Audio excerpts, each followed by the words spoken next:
Vinicius et Kylian Mbappé ont clairement été insuffisants dans le match face à l'Atlético hier soir. On va en discuter dans cette vidéo. Salut à tous les gars, c'est Azial. Aujourd'hui, on se retrouve pour une nouvelle vidéo. On va parler de l'actualité du Real Madrid. On va revenir notamment sur le discours et les déclarations de Carlo Ancelotti en conférence de presse d'après-match qui, pour une fois, il a quand même pas mal chargé Kylian Mbappé, aussi Vinicius. On va en discuter de manière toujours courtoise. On connaît le bon vieux Carlo. Il va pas non plus venir en conférence de presse et rafaler tout le monde. Mais il a envoyé des petits pics, et notamment envers le duo Vini-Bappé, mais pas que. Il a aussi envoyé des petits pics à Bappé personnellement, on en parlera dans une vidéo dédiée. Dans cette vidéo, on va se concentrer un petit peu sur le duo, comme d'habitude sur la relation, leur prestation d'hier, leur prestation d'hier face à l'Atlético qui est clairement pas bonne, qui est en plus de ça dans la continuité de la prestation face au Real Betis le week-end dernier, qui avait été absolument exécrable. Les deux avaient tout raté. Moi, je continue de n'absolument rien comprendre de ce duo, même de cette attaque globalement du Real, de cette animation, bref.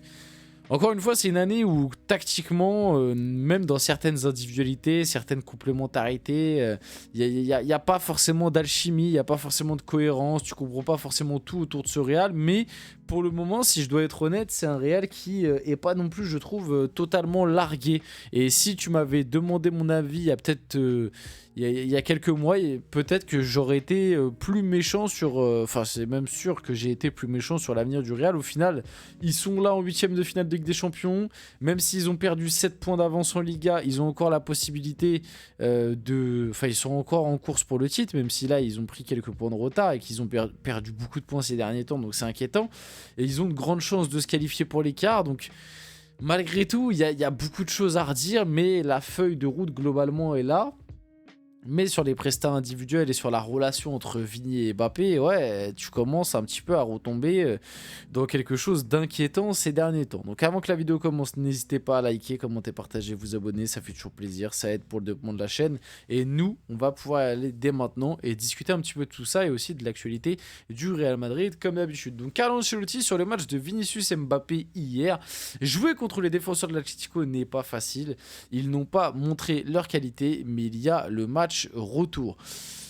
Bon, j'espère vraiment qu'on aura un match retour où les deux montreront bien plus de choses, parce que la prestation d'hier est absolument calamiteuse, on en a déjà parlé, je reviens vite fait là-dessus dans cette vidéo. C'est indigne de la part de base du niveau de base des deux joueurs, de la qualité des deux joueurs. Moi, comme je l'ai dit, notamment Mbappé, parce que encore, Vini, je trouve qu'il y a eu un petit sursaut d'orgueil sur la deuxième mi-temps. C'était très, très mid, hein, voire même très moyenasse. C'était vitef. Hein. Le match de Vini est pas bon.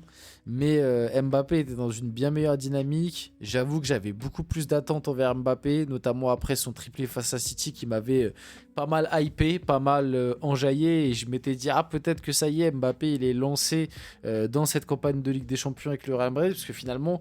Pareil, hein, à part la double confrontation face à City et le début de match face à l'Atalanta avant sa sortie sur blessure, les matchs de Ligue des Champions d'Mbappé, les gars, est-ce qu'on peut ouvrir un petit débat ou c'est que moi?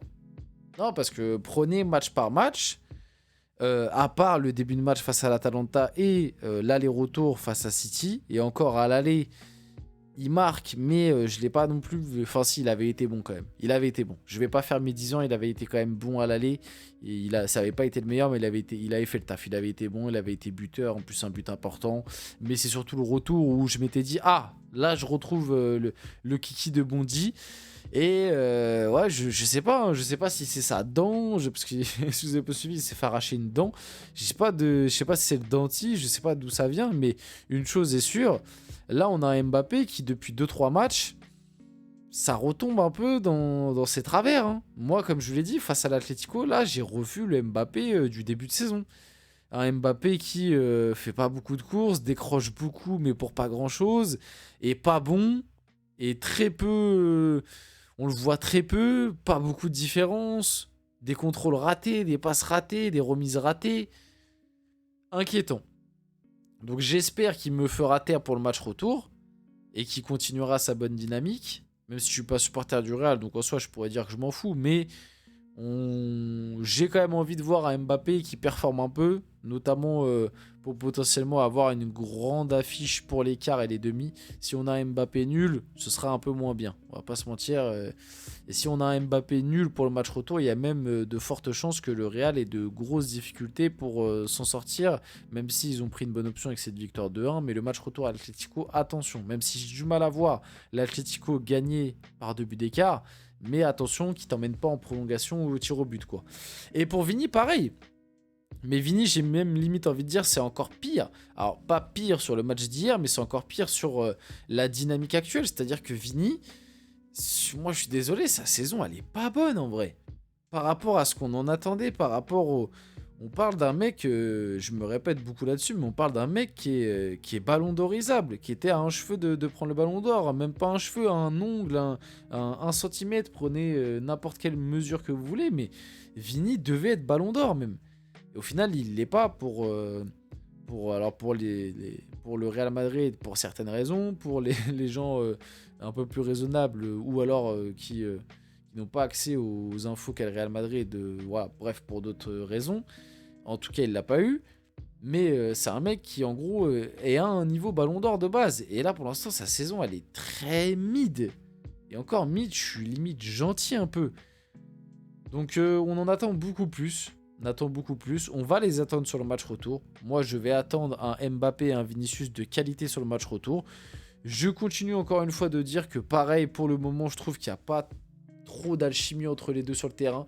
Il y en avait eu vite fait, il y a eu un match là il y a pas longtemps, je me rappelle, je l'avais mis en titre du débrief, où les deux, pour une fois je trouve, avaient eu une petite alchimie. Alors c'était que les prémices, c'était pas encore un truc de dingue, mais je m'étais dit, ah peut-être que si ça continue sur cette voie, on aura un Vini Mbappé qui, sur les mois à venir et pour cette fin de saison, vont réussir enfin à bien dédoubler, bien se trouver, bien joué ensemble tout simplement. Et là, les 2 derniers matchs m'ont directement refroidi, parce que face au Betis et là face à l'Atlético, on a encore une fois vu une relation qui finalement n'existe pas. Alors que pourtant Ancelotti fait tout pour que cette relation existe.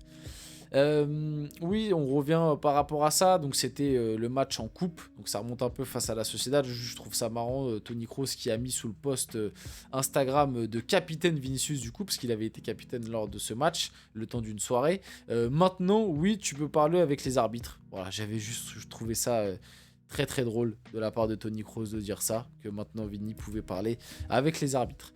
Parlons un peu de Brahim Diaz, qui c'est vrai, finalement j'ai beaucoup parlé de Rodrigo, j'ai beaucoup parlé de Vini, j'ai beaucoup parlé d'Mbappé, j'ai même parlé un peu de Tchouaméni, de Valverde, grand respect pour son match latéral droit très solide, mais c'est vrai que Brahim Diaz, il t'a sorti une prestation XXL, honnêtement, tant avec le ballon que sans. Il a énormément couru aussi sans, il s'est énormément donné. D'ailleurs, il a fini le match crampé.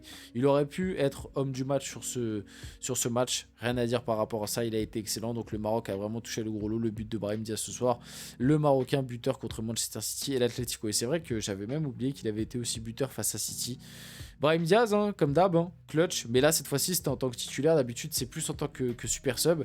Mais là, en tant que titulaire. Et à noter que c'est pas la première fois qu'il est clutch dans des matchs importants en Ligue des Champions. Moi, je me rappelle que l'année dernière, peut-être que beaucoup l'oublient, mais le huitième de finale face à Leipzig, on a un Real Madrid très poussif qui est pas loin de sortir. Et heureusement que sur la double confrontation en huitième face à Leipzig, t'as un Brahim Diaz de très très haut niveau.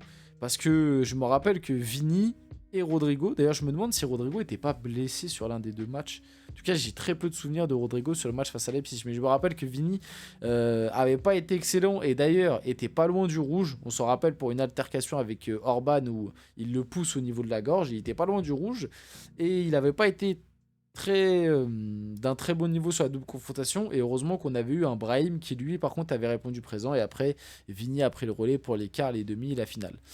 Donc Brahim Diaz a déclaré: jouer ici c'est incroyable, quand tu portes ce maillot tu dois tout donner. Et il a aussi déclaré: nous sommes le Real Madrid, nous sommes le meilleur club au monde. Bon, on va pas, moi j'ai pas envie de faire des débats là-dessus, hein, par rapport à l'histoire, les Ligues des Champions et tout. On va pas se mentir, et même l'aura un petit peu qu'ils ont en LDC. L'aura qui, j'espère, un jour quand même changera un peu de côté. Au bout d'un moment, on en a marre que chaque année, le Real Madrid, on comprend rien à ce qu'ils font tactiquement. On se dit, mais tactiquement, c'est catastrophique. Les individualités, c'est catastrophique. L'effectif, il est mal construit. Et au final, chaque année, ils arrivent à gagner la Ligue des Champions. Tu sais pas comment. Donc au bout d'un moment, on n'en peut plus. Et d'ailleurs, pour finir cette vidéo, le Real Madrid sanctionné. Oui, le Real Madrid, après des comportements discriminatoires de ses supporters contre Manchester City en Ligue des Champions le 19 février, l'UEFA inflige au merengue une amende de 30 000 € et un huis clos partiel. Voilà, on finit la vidéo là-dessus. J'espère que cette vidéo vous a plu. Si c'est le cas, n'hésitez pas à liker, commenter, partager, vous abonner. Les gars, c'était Azial et on se retrouve très rapidement pour une prochaine vidéo.